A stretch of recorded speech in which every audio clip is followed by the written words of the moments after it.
اهلا بيكم في كايرو جاردن. النهارده هقول لكم على طريقه ممتازه لتحويل البطاطا الزياده عندك في البيت لزرعه، او ممكن تزرع حتى البطاطا بتاعتك.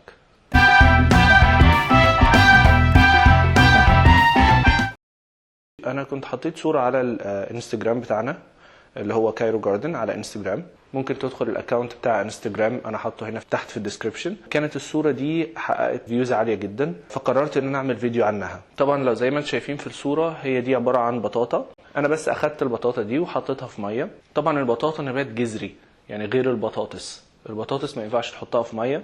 البطاطس بتنمو بطريقه مختلفه، انت بتدفن البطاطس وهي بتكتر، على عكس البطاطا جذريه، يعني بتنمو في الجذور. فطبعا انت واخد جذر، البطاطا دي عباره عن جذر. انت لو حطيت الجذر ده في ميه هتطلع لك ورق اخضر. الورق زي ما انتم شايفين كده فيه حته موف، الحته اللي تحت دي هي دي نبات البطاطا، هي دي البطاطا. فطبعا انت لو انت عايز تكتر البطاطا بتاعتك او عايز تزرعها، عايز تزرع البطاطا، في طريقه ممتازه وسهله جدا. هحطها في ميه لغايه لما الورق يطلع كده ويبقى كبير. الورق بالنسبه لي لما يطلع ويبقى شكله كبير كده، ده ممكن يستخدم في ديكور، مثلا تحطه جنب شباك. الورق ده بيطلع بشكله حلو قوي زي ما انت شايف.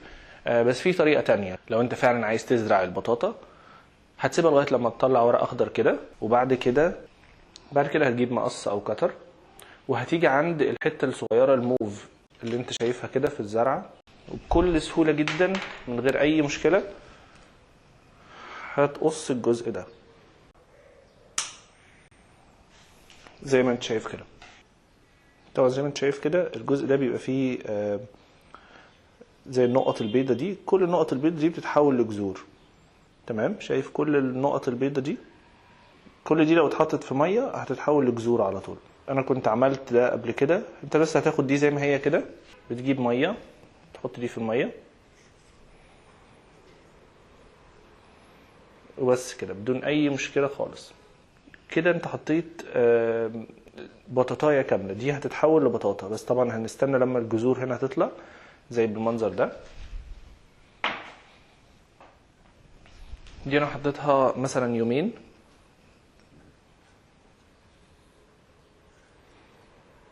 شايف الجذور؟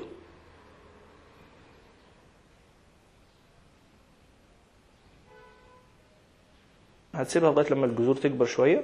بعد كده حطها في تربه رمليه، بلاش تحطها في تربه طينيه عشان تطلع براحتها يعني، وعشان يبقى سهل جدا على الجذور ان هي تطلع.